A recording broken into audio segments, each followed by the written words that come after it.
Ladies and gentlemen, what's going on? Welcome to the 183rd episode of the Byte That Wrestling Podcast. We are available every single Wednesday night. And unlike other things that are happening in the world of wrestling, it is actually the three of us, although we are going to talk about AJ Lee kind of being on Raw, like after the show, except not really. It was an actress who's a wrestler playing AJ Lee, except it wasn't even AJ Lee's clothing. So we're definitely going to be talking about that. Plus, Kevin Owens' bad guy promo on Raw. We're finally seeing the prize fighter make a triumphant return after weeks upon weeks of us being sort of unsatisfied with the path that Kevin Owens had taken. So thank you for supporting us each and every week. We want to give an awesome shout out to our lovely, lovely patrons, including Bo Segrist, Tony Meyer, Matthew Zoller, Nicole Tirado, and Paul Lobin. Remember, for all of that awesome information, go over to patreon.com/bytethat. You can help us reach a ton of awesome goals. You get access to a raw and uncut video version of the show, plus a Patreon exclusive pre-show, and we're only about $20 away from our second goal, which will include an exclusive Patreon Q&A, as well as a secondary podcast feed for audio listeners, so you get even more content. So look forward to all of that. My name is Juan Velez. I am from the Shining Star, aka Puerto Rico, part of the U.S., for those wondering. I am joined by Ryan McNulty from Boston, Massachusetts, and making his triumphant return after a 1 week absence. Keith, you were missed clearly. Keith? Apparently. But hey, you guys didn't burn it to the ground, so you did better than I thought you would. So happy to be back. I will say, the week that you're out, a Canadian turned on another Canadian. So very sad week for Canadians last week. Well, you know, I had to attend the meeting because we needed to make sure that was okay. Canadian on Canadian violence is not something to be joked about, folks, and it was heartbreaking. Heartbreaking. I still hurt so bad. You could feel the shockwaves all the way from Moosomin to Victoria. It was crazy. Crazy stuff. I just know about Winnipeg because you live there, man. That and Flin Flon. Oh, let's never say those. Let's never say those words again. Wait, Moosomin is a real Canadian town? Yes. Moosomin is a real Canadian town. That is the most Canadian-sounding town I've ever heard. That sounds like Mucinex. I think it's only I only think it's a couple hours from Peapot as well, which is also a real town. These names. We got to have geograph that or something happening here. But yeah, so if there's anyone who needs geography lessons, Juan, Mr. Glasgow, England. Oh, damn it. Let it go, man. People on social media still don't let me go on that. I got to accept that it's going to happen forever. It's been almost a year and a half, and people still say Chad and Gable to me. So if you think I'm going to let this die, girlfriend, you got another thing coming. Damn. Well, I guess the only way I can really live on is by simply accepting it. But, you know, talking about the Kevin Owens thing, that happened last week, and there has really been nothing. You know, it was nice for a change that WWE just doesn't acknowledge something, because usually we either have a podcast or something that immediately addresses that. So we got to see almost a stalling tactic. But before we do that, I do want to give a shout out to everybody that every week after Raw and SmackDown Live, they go to Twitter, Byte That Cast. They vote on our polls for each show talking about Raw.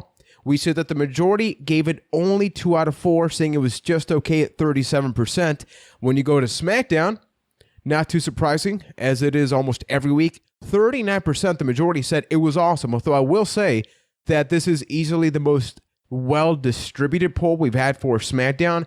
I strongly attribute that to the conclusion of SmackDown because, man, apparently WWE doesn't have enough cameras to the convenient spot that would clearly show that AJ definitely got eliminated first. I think that's looking at the convenience from the other angle of things, where they conveniently didn't have a camera in the place that would show that AJ was not, or he hit the ground first. It's very convenient that perfect angle was just like on the other side of the ring, so you totally couldn't see feet. Yep. Yeah, man. And it's also perfect that like the 5 referees outside the ring didn't have a good visual. You got to fire all of them. Like, if 5 people can watch that, and I think that people ringside have cameras that probably capture that and have put slow motion footage clearly showing AJ got eliminated. But let's switch to Raw first, because we got to talk about really one of the 2 things or 3 things that I kind of want to talk about Raw. I don't know. I just felt okay this week about Raw. but we got the Kevin Owens promo. So at least we started off with the one thing I legitimately was looking forward to getting. And like I mentioned in our opening here, I love how Kevin Owens was the prize fighter again. He was deadly serious, but when it came to the Jericho thing, he just shrugged it off. Like, it's a non-issue. He got it over with, and he's moving on. Obviously, that's going to change after Fastlane, but I love how he didn't have to say all these things like, you were my friend, and now you turned on me. Just, nope. I hate you. I kicked your ass, and I got Goldberg. And hey, guess what? Goldberg, he's a nothing guy, even back in WCW.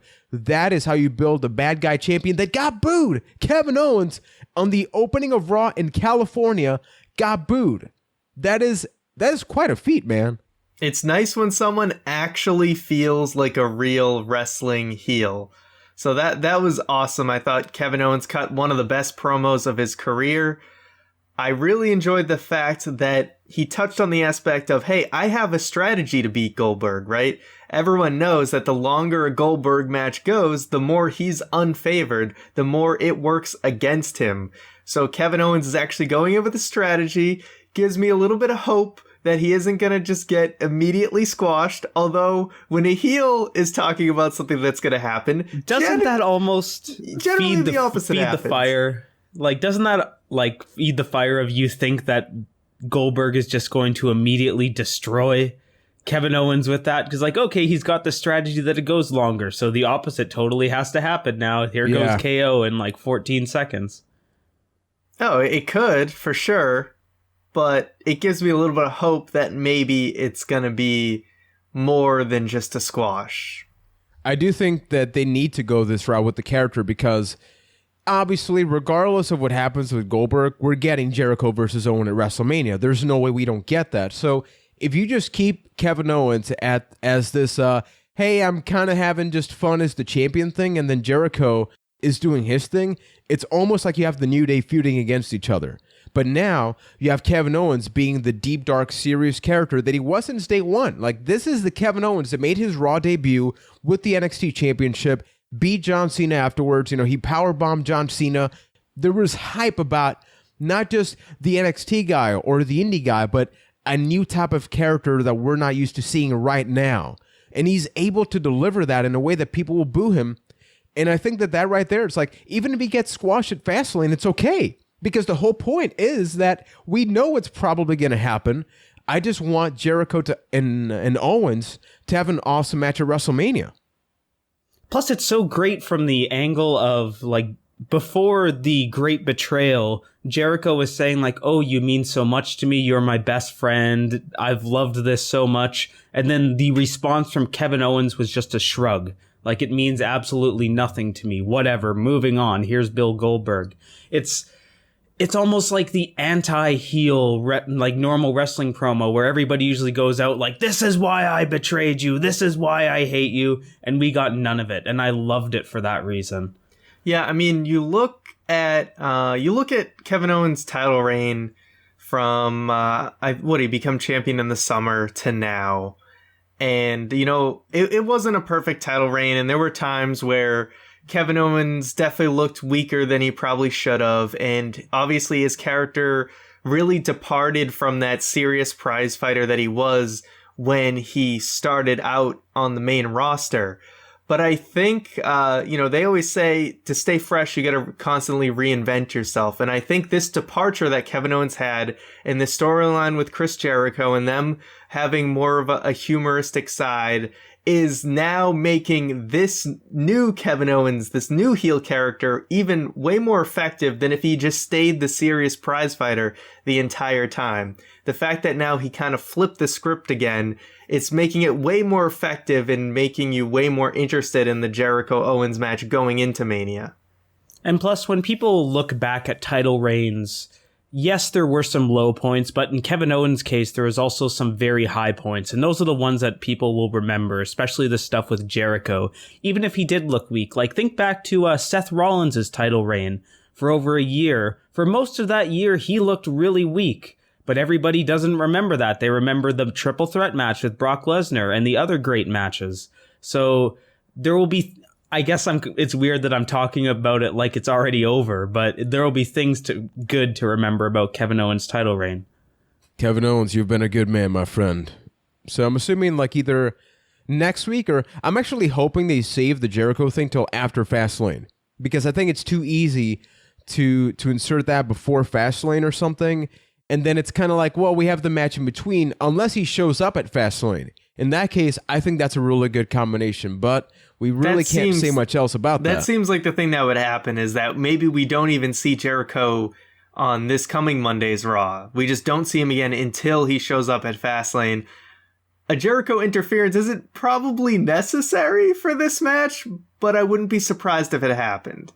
Yeah, I would be very shocked if we saw Jericho next week, because a Jericho appearance would almost take away the Kevin Owens take away from the Kevin Owens versus Bill Goldberg match, where it will make you start thinking about their Mania match instead, when they still need all the focus on that. And I think of the possible interferences in that match, Chris Jericho is the unlikely one, opposed to like a Brock Lesnar or something like that. Layers is what I like. They're finally doing something that SmackDown does for almost this whole show. They're adding layers. Who's going to interfere? Brock? Is it going to be Jericho? Is it going to be nobody? When are they going to show up? We know the key players that are going to show up in the storyline. We're just not really sure when. Now, I do want to change to a match that happened on Raw that actually got a lot of people excited, myself included, and it was The Big Show versus Braun Strowman. Now, on paper, this seems like the dullest match in the card, but I've been an advocate of Braun Strowman. I think that many people like on the interwebs are getting on board because there's something to this guy. Some people are saying the next Big Show. I'm saying like, dude, this is the evolution of the Big Show. You talk about women's revolution. What about the Big Show revolution? And I think that's where you really put Braun Strowman. Like, he did a freaking kip up in the match. Now, I know that Big Show did help him, because you saw he was holding his arm and all that, but still, the man can hit a drop kick to Roman Reigns like it's nothing. It is a huge guy. This is not 6 feet, 6'2". This is like an around 7 foot monster. Monster on man, I would dare say. That he did an excellent job. So proud of you. I'm still not, thank you. I'm still not like in love with the power slam. I think it's way too basic of a move, but I've grown to accept it at this point. What did you guys think about that match between the two monster among superstars? I mean, it exceeded my expectations. I had heard that they've been doing this match for a while on house shows, so clearly they kind of got that chemistry going, and it really showed. I mean, everyone is expecting probably either a really boring 10-minute match, or they would just do like a 2-minute match and Braun Strowman just beat the hell out of Big Show and it was over. But no, they had a solid match. It was really well done. The fact that they did the whole reinforce the ring thing, sure, they went a little overboard hyping that up, but I think that was a good way to basically quell the expectations of doing the ring break thing. They've already done the ring break thing twice. It's never going to be as good as it was the first time. So let's just kayfabe explain why the ring wouldn't break in this scenario. And I thought that was a smart decision. See, I looked at it from the other angle where I was shocked that the ring didn't break just because they were leaning into it so heavy. Like, oh, they tried to reinforce it and the mass of these two giants still broke the ring. I was shocked that didn't happen. But like you guys, it exceeded my expectations, but that's because my expectations were incredibly low for that match. I'm happy they did the power slam part twice, because that first power slam to a Big Show, that was ugly, but ended up looking good. I think Braun Strowman looks incredible out of this match, and I'm actually looking forward to Braun Strowman versus Roman Reigns at Fastlane. I think that's going to be the biggest challenge. Did you ever think that Big Show versus Strowman would get a "This is awesome" chant? Granted, I would have put money against that. Yeah, granted, the bar for "This is awesome" chants has gotten way lower over the years, but even still, that was a big surprise. Ryan, you deserve it. Oh my God. You deserve it. If you want to instantly trigger me, it's that chant right there. Seriously, that chant needs to die. It needs to go. Yeah, that's a big trouble. But we could probably save that for after WrestleMania, because odds are that chant, Ryan, we're going to be involved or around it during WrestleMania. So stay tuned for that, because I think you're going to love it. Everyone around me to shut up. Just super kick party, everybody. And then we'll be happy about that. Okay, that sound good? I'll probably get kicked out if I try and do something like that, so then it'll be no a super promises. kicked out party. Ha ha! It'll make for good video, and that's all I really care about at that point there. But now I got to bring up a topic that I did not think this segment would annoy me as much as it did, for many different reasons. And it's not, here's the thing, it's not even about Stephanie McMahon. I have to say, for the first time in seemingly ever, in a segment where I just really don't care about Stephanie McMahon. Like, you hear her theme song, and I kind of feel like crying or running away or just hugging Scooby or something. But then Bayley starts talking. And the logic of this segment, and this is not, I do really want to be super specific, especially for first-time listeners. What I'm about to say, I'm not saying it in the sense that, oh, the way they wrote this or like the behind-the-scenes stuff. No, I'm saying logically as a character, the same way you watch a movie and you can criticize a character. Bayley has been the ultimate fan. Bayley has always wanted to become a champion and all of these things. But then the way that she won the championship was lackluster. And we talked about that on last week's episode between Ryan and me. So then Stephanie comes out, and logically, I got to side with Stephanie. I got to side with the fact that you want to have that big moment.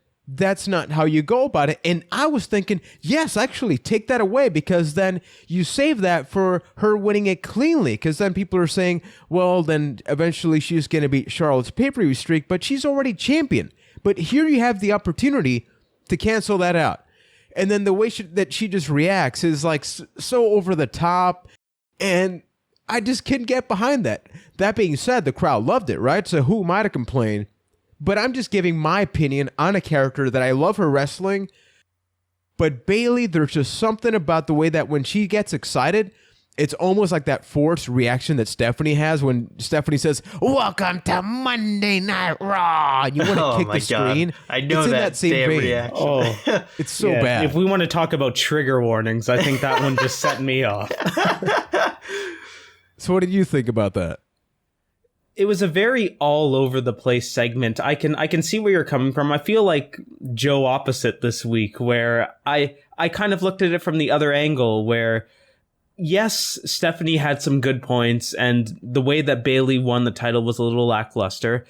But no, she shouldn't give up her championship. Even though the acting was subpar, I agreed with Bayley. Like, okay, so if you give Charlotte another chance to win it and add it to the other inevitably 16 that she's going to win, I guess you could go that route. But you still won the championship. Like, it's not like Bayley, in character I'm talking, Bayley didn't know that Sasha was interfering or anything like that. So I think she totally has a claim to the championship. But this whole, oh, you need to give it back, be a good role model thing, that kind of lost me. And I never really, like, it didn't affect me. Like, why would Bayley give this up? No, that just seemed dumb. All right. Well, I'm kind of more with Juan on this one, because looking at that, they could have brought up one angle that they didn't really address, was that, okay, even though Sasha interfered, so did Dana, so it should cancel each other out. Like, Bayley could have maybe used that argument or something, but she didn't. But looking at Bayley, she's the ultimate good guy. She's even more of, like, a baby face than John Cena, as in, like, with her mentality and her morals, I feel like. And this was an opportunity to do something different, to actually have someone in wrestling do the noble thing, which I feel pretty much never happens. Even the baby faces do some questionable things. I mean, Sheamus stole a damn Ferrari and took a crap in it. Baby faces in wrestling, Never forget. Never forget. They don't do a lot of nice things. So I thought this could have made Bayley stand out and do something different, and then, you know, say, hey, this isn't how it's going to go down. When I actually win this, it's going to be for real. It's going to really mean something. I don't want my first championship to be tainted or whatever. I thought that would have been awesome. I mean, it doesn't really matter because Charlotte's going to win it at Fastlane anyway, and blah, blah, blah, blah. I just thought this was an opportunity for Bayley's character to really stand out, and they didn't go with it. They did the typical thing that I feel like any other babyface would do. But isn't this more of like a lose-lose from that angle then? Because if Bayley did give up the title, would we just be saying, like, sitting here saying, well, why did she do that?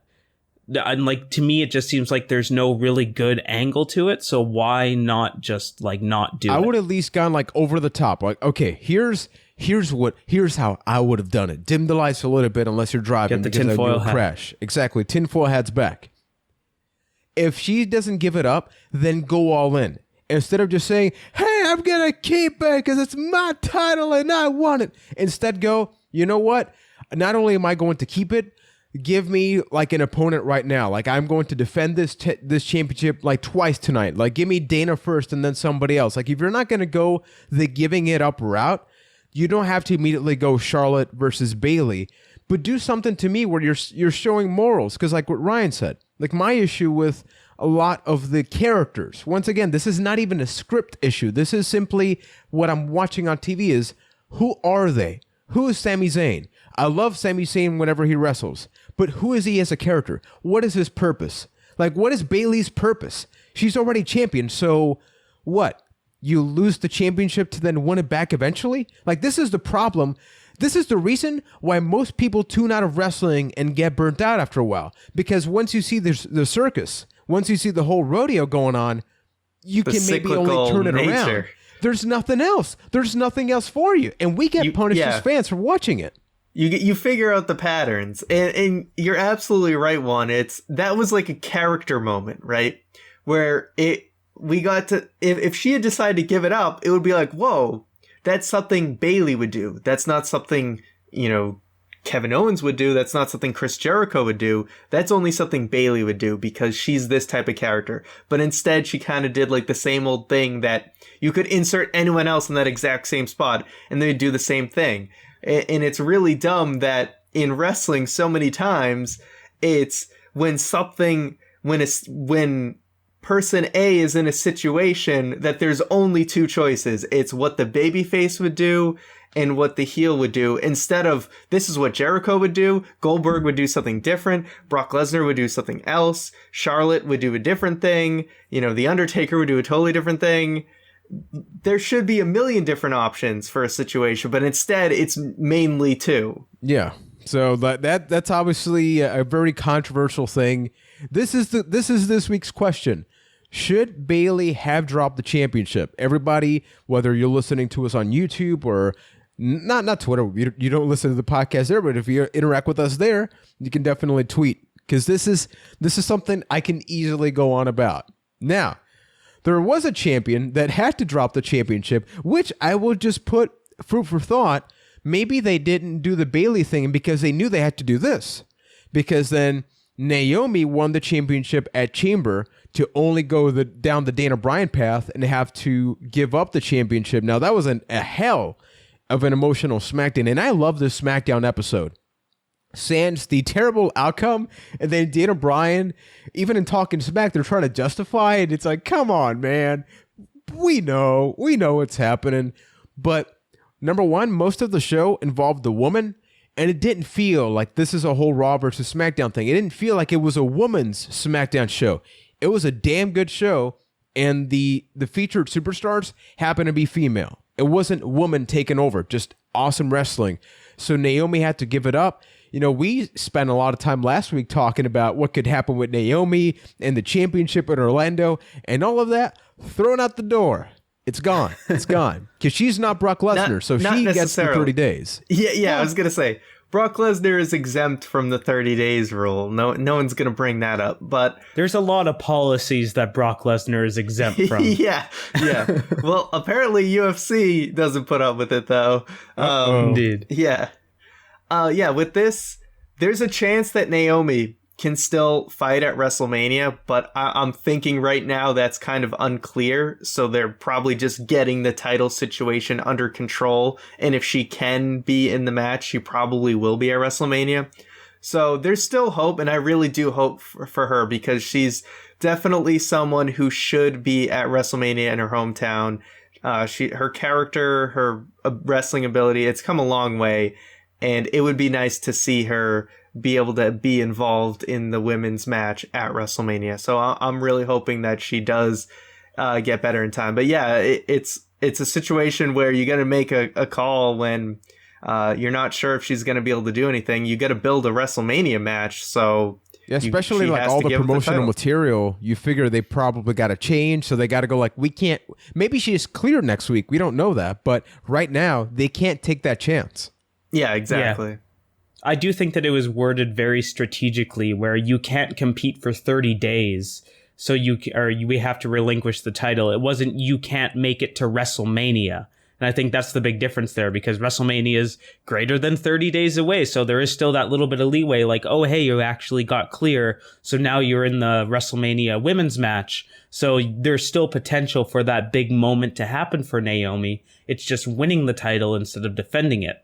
Yeah, and I mean, it would be pretty... it'll actually, if she actually can fight at WrestleMania, she'll get like a huge pop for the fact if they make her like a surprise or something, that could be a really big deal. And it's so weird and really unfortunate that now Naomi's kind of in the exact same situation as Seth Rollins, where they got hurt, and it's like there's like this razor thin window of time that they maybe will be able to make it back for WrestleMania. Yeah, but you don't know.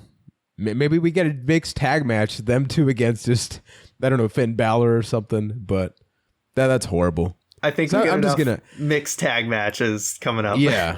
Speaking of mixed tag matches, seems like we're gonna get one at WrestleMania with the Miz and Maurice versus John Cena and Nikki Bella. Poor Maurice, man. Just unfortunate scenarios. Like a match is happening and she casually walks by. Pay-per-view match is happening. She gets powder on her face.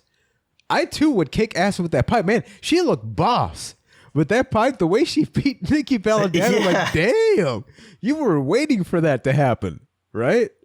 Yeah, I mean, it was funny to see the Miz like actually trying to pull her back, because obviously he knows what this means, right? If she's messing with Nikki Bella, then Cena's probably coming after him. So I like that he even showed up to try and get her out of the situation. I thought the Falls Count Anywhere, aside from obviously hearing a lot of called spots during the match, I thought it was pretty good for what it was. I'm sure they'll be involved in a Everybody Talks Too Much Botchamania segment. Yeah, there's a lot of Botchamania from SmackDown. But I like the setup for what is going to be one of the most lukewarm WrestleMania matches ever. But who would have thought? It's the Miz and Cena, and that's the lukewarm match? No, that feels pretty lukewarm. That's not like a big surprise, because of the things a few months ago we thought we were getting John Cena versus The Undertaker. That was kind of the vibe we were leaning towards. And now we're getting John Cena versus The Miz. Pretty lukewarm, if you ask me. I really like that. I'm happy with this. Are you guys? Honestly, it's not confirmed, but I mean, I'm willing to give it a chance, because the build-up so far was good, and they did good things to start leaning towards that match this week, but it's still John Cena versus The Miz in a mixed tag match. That's not like a big John Cena WrestleMania match that I want to see. I'll give it a chance, but in the hierarchy of things, I'm not really feeling it at this moment. Yeah, when it comes to expectations of wanting to see something like Cena versus Undertaker, where I thought that has the potential to be one of the best matches on the card at WrestleMania, and instead we're getting a mixed tag match. I think this is a really cool thing to do for Nikki Bella and Maurice, where it's putting a much bigger spotlight on them. So I kind of look at this as Cena basically doing his girlfriend a favor. Like, if I'm involved in this match, you're going to have a marquee match at WrestleMania. Yeah, I don't think there's anything wrong with that. The last time that a Bella was in a mixed tag match, got cut. Won't cut John Cena from the show. Oh, yeah, that's not happening. That's how you want to guarantee your match doesn't get cut at WrestleMania. Tag with John Cena. Here's the thing. I think that this is all part of a plan. The plan to make The Miz the top bad guy on SmackDown, because apparently John Cena is going to be leaving sometime after WrestleMania. And same thing with Nikki Bella, because apparently she has her injuries things happening.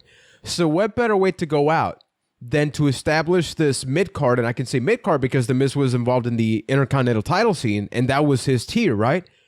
You do something where you elevate him while Cena is gone, and then when Cena returns, you can have that storyline continue.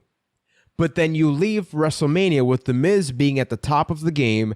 I think we're just a week or two away from an AJ Styles babyface turn. It's going to happen. Like, it is right there. Because in a scenario where we have Bray Wyatt, Randy Orton, Luke Harper, and AJ, who's the good guy there? There's really only one option Shane there. McMahon to face AJ Styles. Oh, man. If they really Luke go Harper down is that the route. good guy. Yeah. Luke Harper is no. the good guy. He cleaned his his white shirt. All right, he's officially the babyface turn attire. He used some detergent on his shirt. You finally got that money, man. That upgrade. It's so the good. new definition of a clean-cut babyface. You know it, man. So let's just get to that. We got the Battle Royal. To be honest, when you look at the card, when you look at the people involved, there weren't many viable options unless you thought Mojo Rawley was going to win.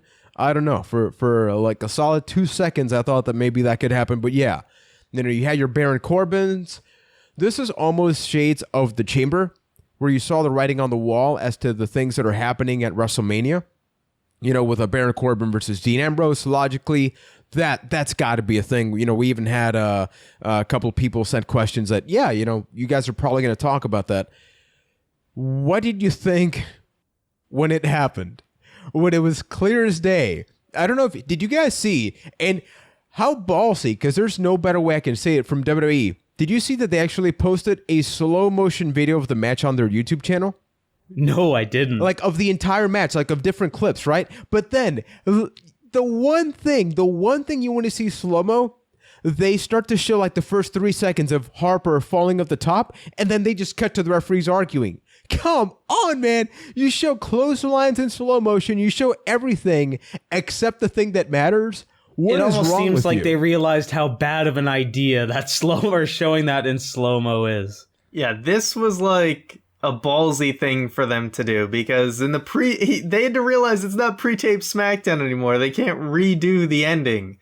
I was very surprised that they went this route. Like, did they really have to go this route, like on a live show for a battle royal? And if they were going to do a both feet touch the ground type of situation, maybe they should have done one that was a little easier. Like, they're both standing on the apron, like both standing up, and then they both kind of they both pull each other down at the same time. They could time that a little bit better. I don't know. It seems weird that they decided to do this type of ending just so that they could drag it out one more week to do a singles match. I don't know. Maybe they could have even done an elimination match with pinfalls or something. I don't know. I think it makes sense if you look at it from the angle of Raw has Fastlane. So kind of like going into the Raw after Fastlane, you're going to start seeing their main event. You're going to start seeing where they lead towards for the Raw main event. So this is almost like a coasting period for SmackDown. So it puts Raw and SmackDown on equal footing as far as like the build up towards the main event. There's not going to be like, oh, SmackDown's got this lead as far as building towards the main event, even though like that's where I feel this whole battle royal came from. And it's not just going right into the Randy Orton thing, because Randy Orton's still going to be a part of that match probably. And it's just a matter of how they work towards it. So they extended out another week. It puts it on equal footing with Raw. And I can appreciate that, because then you can really see which show can build the better main event going into it. And I'm actually looking forward to seeing how that plays out. And after all of this, once AJ Styles and Harper have their match, and Harper will likely win, Randy Orton's just going to be like, oh, hey, I kind of want my title shot back. And they're going to be like, what? I mean, we even got a slight preview of that during the Bray Wyatt promo when he talks about some things. Notice how Randy was looking at the championship. WWE even conveniently posted a picture on their Instagram, super high detailed, of him looking at the championship. So it's not even foreshadowing. They're basically telling you this is probably going to be a thing. And I'm super happy if they go the route of basically the Wyatt family at WrestleMania. May as well have Eric Rowan be the referee, so we just complete the circle. Because poor guy, man. They're going to label that as the Wyatt family match, and just there used to be another Wyatt that everybody forgot about. Well, he already got his WrestleMania moment. He fought The Rock at WrestleMania, so Big Red is good here. So then throw back to FCW. Bring back Eli Cottonwood, the original Wyatt. Oh, man. That's a deep cut. Mustache promos. That's a deep cut. Now, the one thing I got to bring up related to this Battle Royal, the promos. Primarily Dolph Ziggler's hype promo, and then him actually being in the match. Who thought that was the lamest crap for the bad guy, like this evil character Dolph Ziggler now? He super kicks a green screen in like this crappy fashion, and then he's like a nobody in the match, man. Like, I'm sorry, but I'm off the Ziggler train. I was already off of it. I was on it for like a solid... No, I was still off it the whole time, basically. This doesn't help. Yeah. I'm Dolph just off, man. Dolph Ziggler seems like he is in exactly the place he should be right now. I'm almost disappointed they didn't lean farther into the whole super kicking a green screen. Like, if you're going to do it, why not have like the effect on the green screen shatter or something like that? Just make it look as dumb as possible. But it just fades away. Yeah, exactly. Just do something along those lines. But we're going into WrestleMania. It's where the big boys play. Look at the adjective. And you really start to see how well Dolph Ziggler can actually hang when we get into these big moments, and it's not very well. Yeah, I'm just not feeling the current Ziggler deal where he keeps losing like he used to lose all the time. He's the same guy. Except he grabs a steel face. chair after he loses. That's the only difference.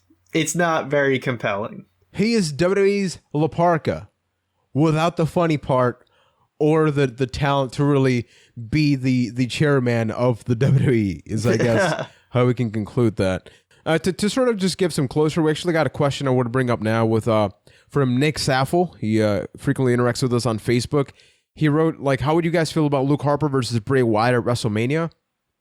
Do you guys see any scenario where it's just the two of them and then Randy is on the side or doing something else? Like, I just don't see any scenario where it's a one-on-one match. I am curious, though, as to how Randy goes into the match, because I really can't figure that out yet. I think you need Randy Orton for that WrestleMania match just to both add star power, and there's that interesting dynamic. Like, if it was just Luke Harper versus Bray Wyatt, you get your one-on-one revenge match. But if Randy Orton inserts himself, it almost creates like a John Cena style odds for Luke Harper to go against. Because now you're not just going against Bray Wyatt, you're going against Bray Wyatt and Randy Orton, the entire new Wyatt family. And then you can create this dynamic of, over the course of the match, Randy Orton starts to turn on Bray.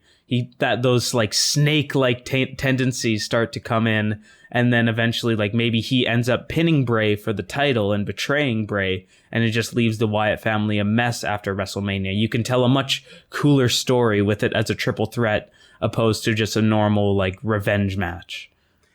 Yeah, I don't think there's any chance at all that we get Bray Wyatt versus Luke Harper straight up. They pull out all the stops for WrestleMania. Randy Orton won the Rumble. They're going to respect that, even if it doesn't seem like it right now. So Orton is 100% in that match. Yeah, we don't know if he's going to betray Bray before or during the WrestleMania match. I kind of want to see it during, so it's the hashtag long con, where Randy Orton's been going along with this the entire time, and then he's going to become Sneck, and then he's going to RKO him, and GG. He becomes Sneck. Then it's Randy Orton versus The Miz. That's going to be... It's going to be quite the conversation. Let's not get too ahead of ourselves. Yeah. It'll be Randy Orton versus AJ Styles. We'll save that face turn, baby. Save that for another day, my friend, because we do have the conversation to have. Because, guys, I don't know if WWE got a hold of like the stipulation where apparently I got to dress up as AJ Lee for NXT TakeOver, and they wanted to make it relevant again, which doesn't help because it is going to be relevant again. Damn you, WWE. But after Raw, AJ Lee made her triumphant WWE return, except like she was dressed as a combination of Dana Bryan and Brie Bella. As a matter of fact, it wasn't even AJ Lee. You should be happy about this one, because now it gives you options. Now you can dress as that AJ Lee. I don't have the ass for it. I don't. Do you have it for the other one? Dude, I'm just gonna wear it like jeans, like cut off jeans or something, man. It's not gonna work. But what happened? But they're cut off jeans, like I will cut them off to knee length because I want to at see the appropriate points. Yes, at the points where like I won't get kicked out for showing too much. Okay. Make sure they extend to your fingertips or whatever that rule is. Yeah. If it's good enough for school, it's good enough for NXT TakeOver. Fine. Anyway, what happened? There's this movie I believe called Wrestling with My Family. It is a combination between WWE Studios and $7 Productions, which is The Rock's production studio. So you know you're doing good when you have your own production studio at this point. And it is about the life of Paige's family. So they actually went and reshot some of the things because Paige won't be playing Paige in the movie. So obviously everybody's recast. So they don't own the likeness to AJ Lee, real name April Jeanette, I believe, or something. So like they can't, they own the rights to AJ Lee, the name and the Titantron and all that stuff, not the person. Even though Vince McMahon would probably like that. But then they went as far as to recast Thea Trinidad. Thea Trinidad wrestled in TNA. She had wrestled a couple of matches in NXT as an enhancement talent. And then she was cast as AJ Lee. Thing is, when she comes out, people are confused because it's like the AJ Lee Titantron, the AJ Lee music. She's skipping down, but then she's dressed as Real Talk, a combination of Dean O'Brien with the jacket, the coat, and then is Brie Bella with the outfit. So I'm thinking this is something with like likeness where I guess maybe you can't have the person just be dressing the exact same way as the other person. I don't know. Because then Paige was dressed as Paige, but it wasn't Paige, right? So this gets even more confusing. Just imagine any wrestling fan in there that didn't know this was going to happen. This person dressed as AJ Lee comes out, cuts the exact same promo, and the same match happens from the night that Paige made her debut, and everybody's fine with it. That's got to be the most awkward and confusing thing that has ever happened in WWE in the last couple of years, because this is crazy. Is this not insane? Well, I think the audience was told what was going on. Hey, we're filming a movie. We're reenacting a scene that occurred. So they kind of had an idea what was going on. Regardless, though. And I'm not even convinced that the fact that AJ Lee, that the fake AJ Lee's outfit was different for any particular reason. I mean, when you're reshooting something, when you make a movie about somebody's life, they don't have to have, it doesn't have to be a shot for shot recreation of somebody's life. They can make different directorial decisions. Maybe they wanted to make AJ look more like a wrestler because AJ's wrestling attire wasn't really wrestling attire. Or even more generic, like something where the light is shined on Paige and not AJ. Yeah, exactly. So there's tons of different decisions for why things aren't exactly how they played out in real life. So I wouldn't take it any further than that. But that's not even the craziest thing that happened during that segment. Let's talk about that. So The Rock... CM Punk return confirmed! Yeah, CM Punk is coming back! CM Punk is coming back! WWE has got to hate... Right? They got to hate and love The Rock. They got to hate and love The Rock because whenever The Rock shows up... Remember that Hulk Hogan thing? Like the ringside people... How could I forget? Oh my God, that was so bad. Great. So then The Rock goes, hey, doing the CM Punk chants, because logically, what do you expect? You have...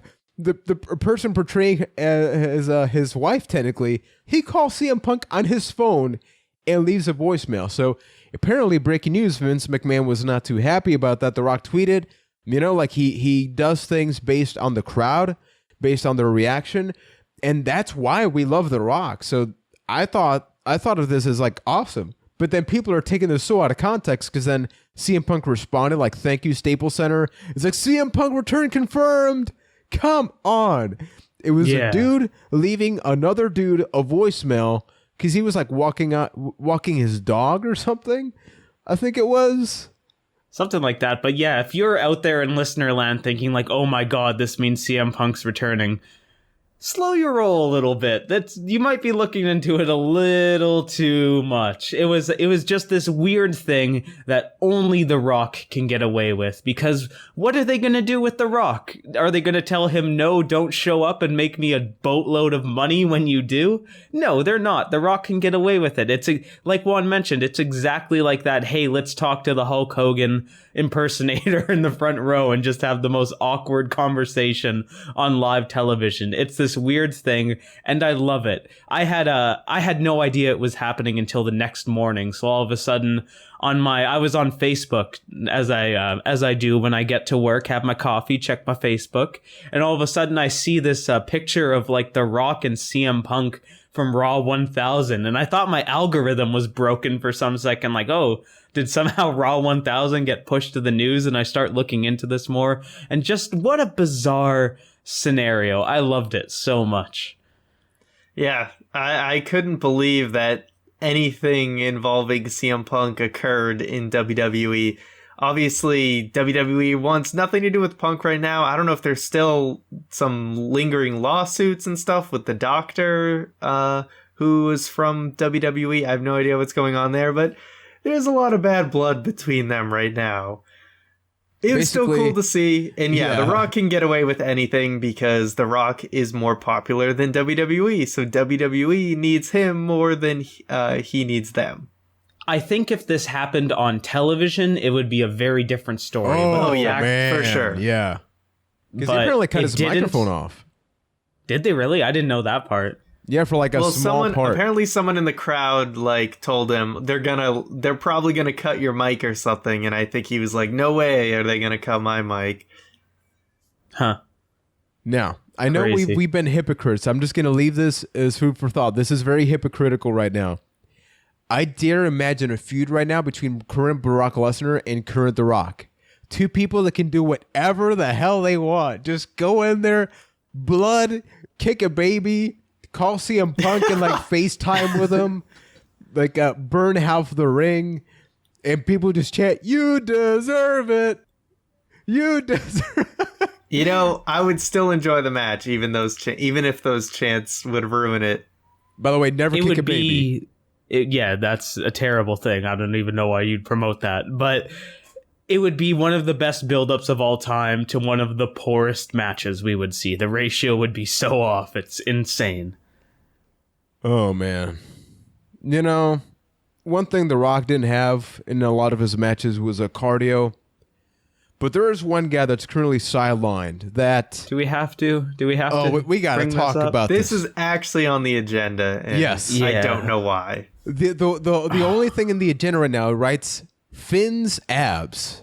Holy shit. If you didn't see that, if you're in listener land and you haven't seen this picture of Finn Balor, he tweeted a picture on Instagram with a hypothetical, "Hey Finn, are you ready?" Just showing those abs. And the internet had a meltdown because, god damn, he is a good-looking man. I had a special kind of meltdown with that. I'm just going to step aside while these guys man crush over Finn Balor. Let's just talk about this. That is a six-pack. Holy guacamole. There's probably none in his diet, but holy guacamole, is that just a beautiful, beautiful chest. It makes me rethink a couple things seeing Finn like that. Wait. Six-pack abs, but you're talking about his chest? I'm very confused right now. His lower chest, his abdominal, my apologies. I was going to say, damn, so many abs, they go up to his chest. The solar plexus. You don't know where they start or stop. Maybe on the inside, maybe those abs keep going. But man, like, how much must you exercise? I don't know if that's just like naturally given to him. Like I want to see a picture of baby Balor. Did he have like six-pack abs upon birth? I mean, it's probably like this. It's probably up there in the WWE vault with like Chris Benoit's career of how much of a secret it is. But I just want to know his ab routine so badly. It's maybe incredible. Maybe it's the Simon system one. The Simon system. Yes, man. It does work. It does work. Look at Maven. Maven was on the Simon system, and he looked awesome. And he hit them drop kicks. That was before the Simon system. The Undertaker out of the ring. That was before the Simon system, but we can forget about that. He would drop kick the Undertaker out of the arena after the Simon system, man. He just never got around to it. So really, that was it. We just had to bring up. We just need to crush on Finn's abs for a minute because they are beautiful. Make me think a couple things. Now this is not even a topic. I just want to bring this up for Ryan and Keith. Next week's podcast is going to be March 1st. Think about the fact that at the end of March, we will be talking in person, the three of us. It's real. It's crazy. Happening. It's taken 13 years to get here. 13-year journey. People talk about Bruno Sammartino, man. We got the Byte That podcast taking 13 years to meet 1-to-1. I'm sorry. You almost had it. I'm sorry. You lost me with the Bruno Sammartino thing. Oh, because of the Hall of Fame. I get it. Okay, never mind. I just figured that out myself. But yes, let's move on past that. That is crazy. I'm going to re-see you and hopefully not get ditched by Ryan again at WrestleMania. I'm going to try my best to ditch you, Keith, but That's fair. I don't know if I'm going to be able to help it this time.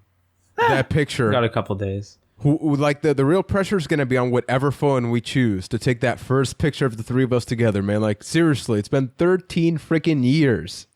That is unreal, and it's happening in less than a month. It'll be the creation of Byte That. Yeah. Except we will all have pants on for this one. I'm not promising Damn it, anything. man. You got to go to a bar and change. No. You know, depending on maybe we stall it out and then make NXT the first time, so Juan needs to be wearing cutoffs for the first time we meet. No, I am strongly opposed to that. The first time we meet, we got to go have some pizza or go to Golden Corral. Because even notice how the advertisements on Raw have conveniently become Golden Corral when they're going to Florida. That has like I've been 13... to Golden Corral once, and it was With a me? bad time. With you. I've been to Golden Corral once, and it was... I did not leave the same man that I walked in as. I've never been to one. They're not really around here. Mm-hmm. I have one restaurant, if we're going to talk about our trip for a minute, I have one restaurant that's a need to hit when we are down there, because I have never had Chipotle in my life. I've only heard about how great Chipotle is, and I need it in my body. So maybe our first adventure is to Chipotle. It's all right. Like it's nothing crazy. You can feel like a wrestler because you can have a lot of protein. It's actually really good. Like in the context of fast food and accessible food, Chipotle is easily one of the best. Like you get a burrito there, it's huge, and you get your money's worth. That's for sure. Yeah, so we got to do a lot of stuff in WrestleMania weekend. As the weeks get closer, we are going to be talking about some of the things that we're maybe thinking about doing. We are going to be going to WrestleCon on Saturday. We can pretty much confirm that because we have talked about that on social media. WrestleCon is not part of. It is not a WWE sponsored event. It is a nearby.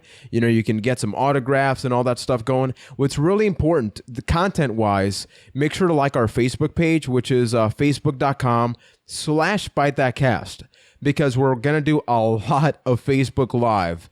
That's going to be the primary source for content, and then it's going to be going up after on YouTube. So if you want to stay tuned to what's happening there, make sure to do that. I'll be doing like a Facebook Live sometime soon again, so you can hit that live notification. So the moment we do go live, you guys can directly just chat with us, because it's going to be content in person. You can talk with Keith. Can you handle that? Probably not. Can you handle questions, though, Keith? Can you handle questions? All night long, baby. All night long. And people can send those questions. You know where? Where's that? Twitter. Byte That Cast. Hashtag SBT. Send Can they emails. do it on YouTube?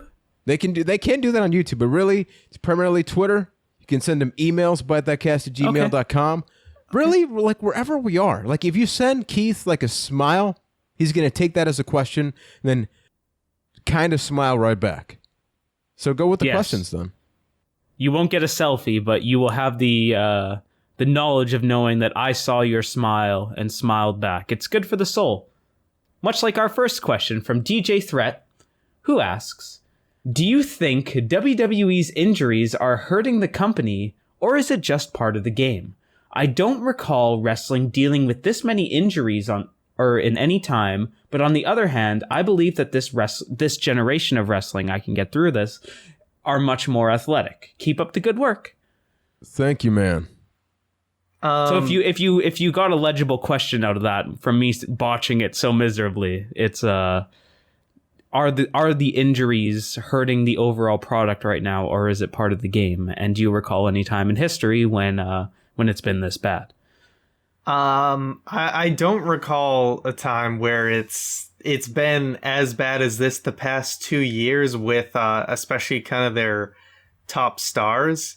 Obviously these guys are athletic, and I think it definitely is hurting. I mean, last year John Cena couldn't do a match, and we might have a second year in a row where Seth Rollins can't do a match. So it definitely does hurt, and these guys are more athletic and doing more outside dives. So I can see that as a possible contributing factor. Another thing we can keep in mind is that since they've ramped up on the whole wellness policy thing, guys who are hurt kind of have to be hurt. They can't take things that help with more them shows keep going. happening, with more live events happening now. And more stuff going on.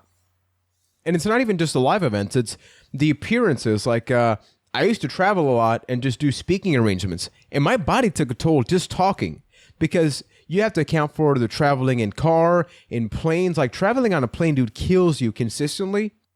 And it's always happened, though. Like, you think back to Triple H, tearing his quad. Like, that changed something. Stone Cold with the Tombstone Piledriver from Owen Hart. That changed something. Somebody's always gotten injured. The problem is now, and if you notice, like, the Finn Balor thing was a freak accident, because you saw the whole thing that happened with the arm. Same thing with Rollins and other people. But back in the day, you had more star power. The product was more hot. More people were watching wrestling. So if somebody got injured, it's just like, okay, just call. People just love watching this. But now, you don't go watching WWE. You go watching Kevin Owens or Dean Ambrose or whoever's your guy. Because otherwise, maybe you don't care as much. Or out of the 3-hour show, you just tune in to this segment. And then maybe the rest, it's kind of like on the back side of your TV while you're playing or you're doing something else. So I think it's really tough right now. And I'm assuming WWE has got to be thinking about something they can do. Like, even the chamber change, has something to do with that. But with so many live events, like, damn, there's got to be some sort of way you can just treat your talent better. Like, of course, we're on the outside, but bodies are bodies, right? These are superstars, but I think these are also human beings that need rest. Plus, DJ Threat actually brings up a really good point about, really more than ever, the style of wrestling is much more athletic, much more demanding, especially in the WWE. Like, for better or for worse, in a world where every other match you see a tope suicida, just Suicida. Doing that Mamma every mia. night. Mamma mia! Doing that every night over months and months and years eventually catches up with you. I don't think that it's... There's a correlation between guys like Seth Rollins and Finn Balor getting hurt when they have the more, like, athletic style. I don't think that's a freak accident in the way that those guys are more prone to injuries than somebody like a Roman Reigns or The Miz. Miz or never the Miz, gets hurt. who don't really have the most out there crazy style, but they're still able to go in and out every night. I do think that maybe that needs to get toned down a little bit. It's awesome seeing those big moments, those big spots, but you don't need to see them as much as they do. I do think there's a little bit of overkill. Something I do want to add quickly, because I know some of the comments could be, well, in the indie scene, a lot of people do all that flippy stuff and, crazy wrestling, but they don't wrestle almost every night. Like, most people don't know, while like the Raw TV show is happening, there's a SmackDown live show happening somewhere else, like a house show, a live event, while the TV show is happening. So whoever wrestles on SmackDown just wrestled the night before, not accounting the trips. So like whenever, like WrestleMania weekend, there's like 30 different wrestling shows. But travel-wise, they're not flying out every single night. It's all in one location. And after that weekend, there's not really wrestling shows like on a Wednesday, Thursday, Friday, like maybe like a Friday.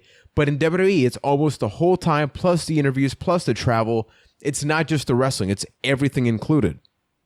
No, it's a very good point. And you can almost even take that a step further with the big difference between WWE and NXT, where you can get those crazy matches on takeovers because that's like the person's only match that weekend, and they can just leave it all in the ring because they'll have a couple of days off.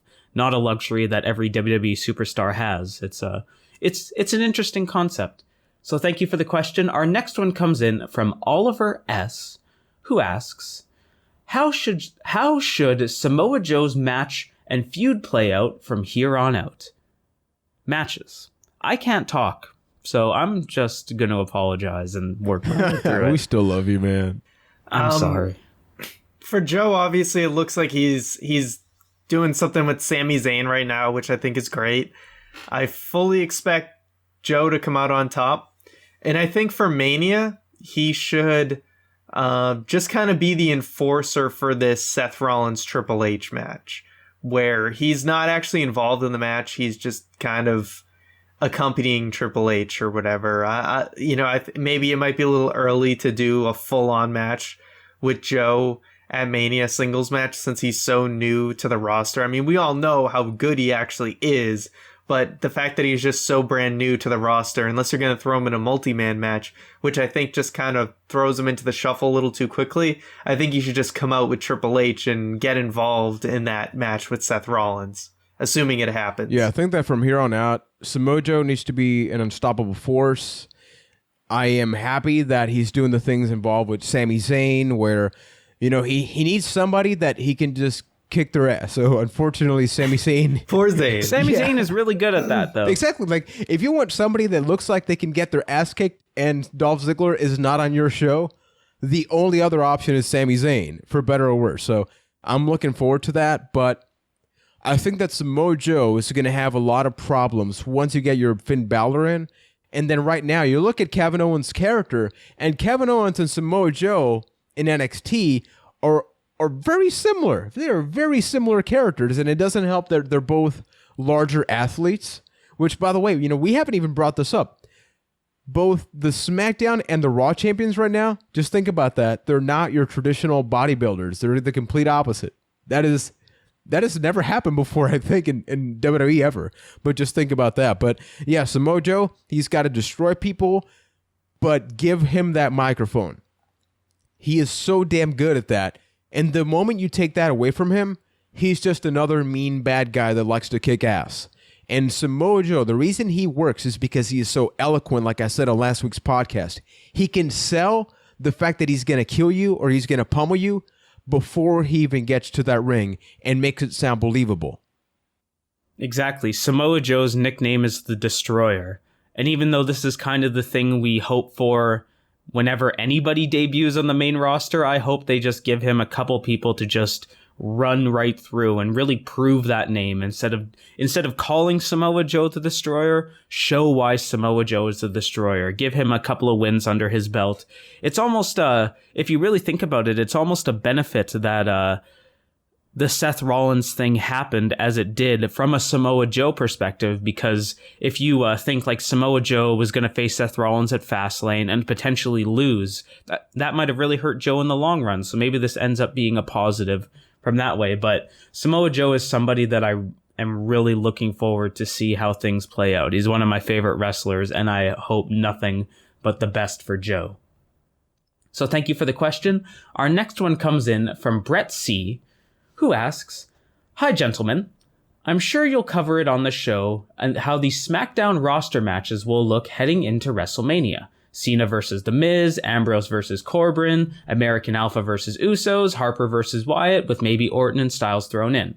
On the Raw side, I can see a fatal four-way for the women's title. What are your thoughts on this? My prediction going into Fastlane for Owens versus Goldberg is for Owens to retain with Lesnar and maybe Jericho interfering to beat down Goldberg. Interesting. Love the show. I look forward to seeing how the rest of the card shapes up. Yeah, I think it's pretty likely that we're going to get some sort of triple threat or fatal four-way for the women's championship, because it seems like now it's not just Bayley and Charlotte. We have Sasha Banks in the mix, and there's a chance Nia Jax could get in the mix there. Dana Brooke is there, but doesn't feel like she's really a part of things, so no. I would be surprised. So triple threat or fatal four-way definitely seems like the way they're going. Yeah, as far as the SmackDown part, that seems to be like a really great card. You know, we didn't even have time to talk about the Usos this week, but they were on fire both on SmackDown and on Talking Smack. So if we get the American Alpha versus the Usos at WrestleMania, number one, that's probably going to be pre-show because they can only fit pre-show match because they can only fit so many matches in the main card. But that is yet another match that I care about. On the Raw side, yeah, you got to have some kind of multi-woman match and take a break. Just, I don't want a lot of interaction between Sasha and Charlotte because we've already seen that so many damn times. You know, how many times can we see that? And with what we've been talking about Bayley, I think that this is the way that you keep Charlotte not being pinned, you know, because I believe she's probably going to win the championship at Fastlane. So then she starts saying like, hey, I didn't win at WrestleMania, but I didn't not win. I didn't lose. I wasn't pinned. Somebody else got pinned. So she starts justifying. So you get creative with the whole undefeated streak. It might sound weird, but I think the way that the Raw Women's Championship match at WrestleMania goes all depends on Naomi and if Naomi can compete. Because I think if you see a one-on-one match in SmackDown, you'll see a multiple women match on Raw. And if it's going to be a multiple women match on SmackDown, which if Naomi is in the picture, could very well be, you'll probably see a one-on-one match on Raw, which is how I think there's a better chance of it playing out. And maybe at WrestleMania, you get something like Sasha Banks versus Charlotte. Here's the big feud getting rekindled. And then that's when Sasha finally pins Charlotte. And then, you know, Please it's the big no. WrestleMania moment. I hope not. Let me ask you, just for the sake of argument, why would that be detrimental opposed to a multiple women match? Like what? For the sake of just something different. When we got that for most of the year, I would just like anything different. Yeah. Okay. That's fair. I don't know.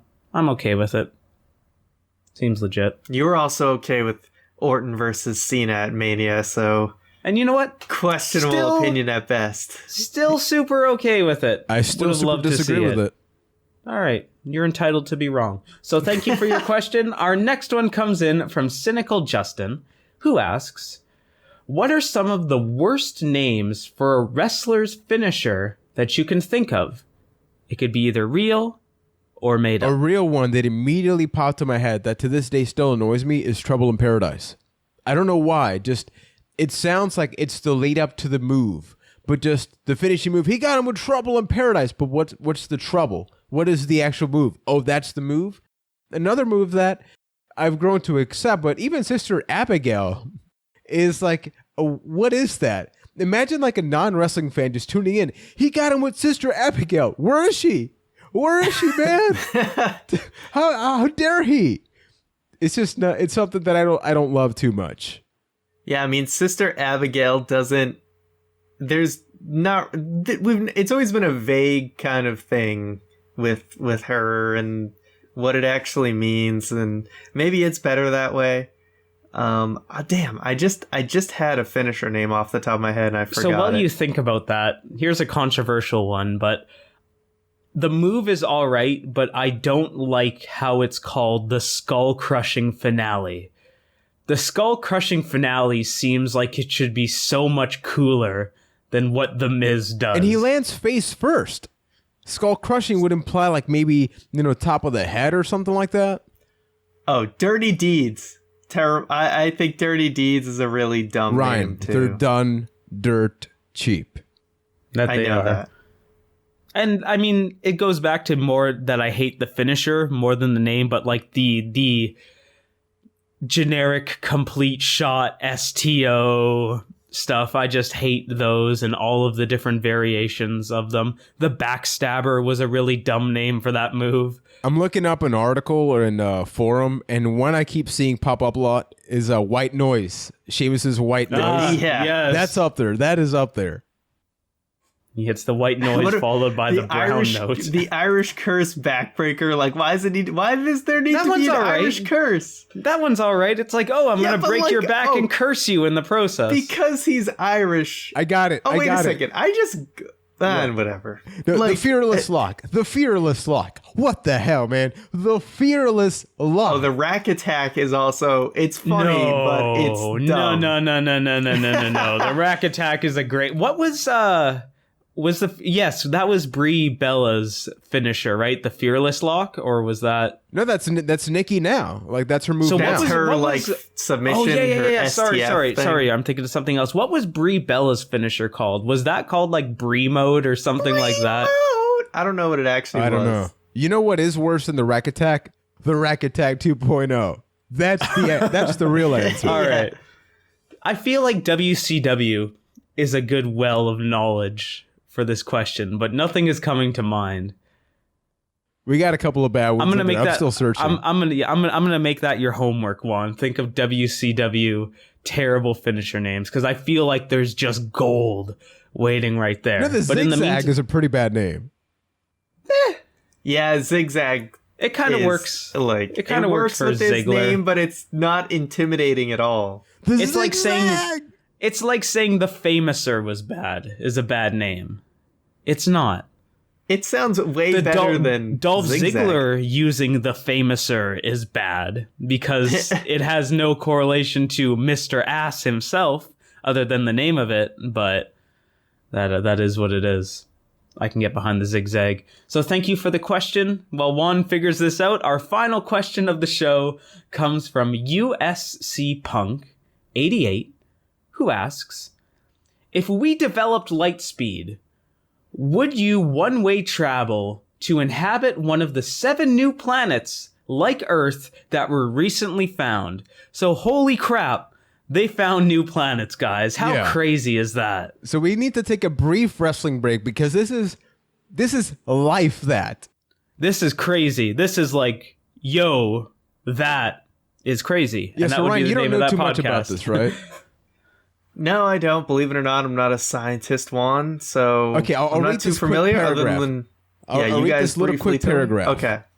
This is from CNN.com, and it reads, astronomers have found at least 7... It's fake news then, right? Just move forward. I'm sorry. I'm sorry. I ain't even touching that. Broke the fourth wall. Okay, astronomers have found... Let me try that again. I'm sorry. Astronomers I needed have to found... bring you to my level. Let me read the damn question, man. Okay. Article. Well, actually, the article.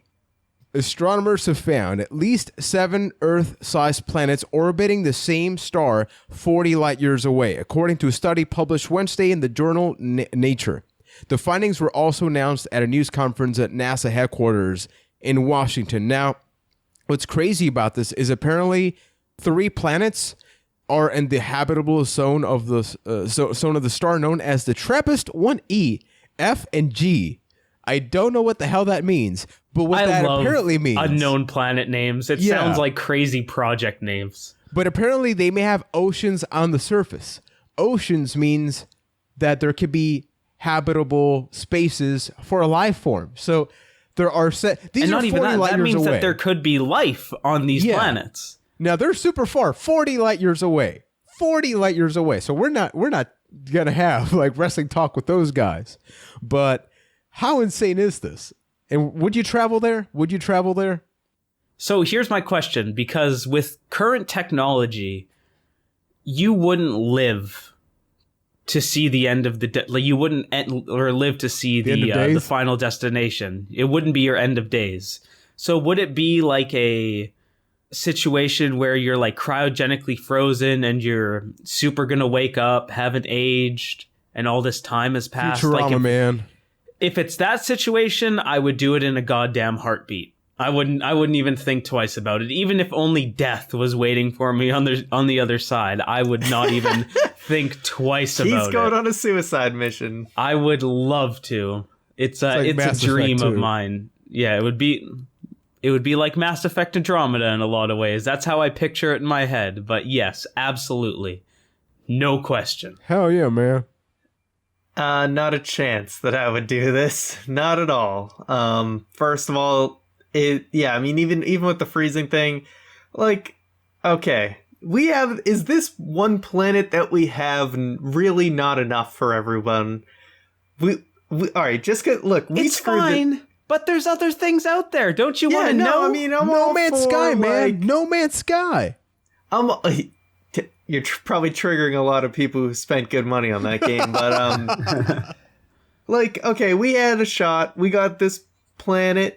We got the best one out of the entire solar system, and you know we're messing it up. We're screwing it up. Now we want to go to other people's planets. You start crashing their parties, start ruining their stuff. You know, I mean, maybe you send a party there for, you know, talking and whatever, communication purposes. But like, do we got to start inhabiting other people's places, man? You don't know what's out there. You don't know what kind of beasts and animals could exist, or nothing could exist. So would you be on the welcoming part? Would you be on, like, the talking party? Would you go on that journey? No, oh, you know, that sounds like so much fun. If they go there, I'm not going to be on the first crew. Like, if people go over there, they find out they're chill or something, you know, I don't want to be that first crew. Somebody else tell me what's going on before I'm taking my chances over there. I mean, live a little. Yeah, man. I'm hesitant to go to Australia, man. You think I'm going to another planet? The that place is on fire. Kill you in Australia. We even got a listener pointing out it's not real, man. I got to go to Glasgow. Those funnel web spiders are real, dude. Look those up. All right. No, I would do it in a heartbeat. I want to in my lifetime. The one thing I'll say, whether we get to like, we're probably never going to get in our lifetime like a one-on-one interaction, you know, with people and whoever else. If there is more people. What I would love to know, at least, is that we get confirmation of human-like life forms somewhere else. Just the thought that there could be a Roman Reigns, not even human-like, 40 light years away, like just intelligent life somewhere else out there. Yeah, man. That's the part that's. I don't want it to look like humans. I don't want them to think like humans. Just knowing that there's like an entire other intelligent thing. Like, what if there's just on that planet like an intelligent species of like Saint Bernards? That's the version of humans that's out there. Oh my god, no! It's Or just corgis, a society corgis. or just a corgi planet. They talk. They have their own language. They all have jobs. They got like little business desks and business hats and business suits. I am so fine with this.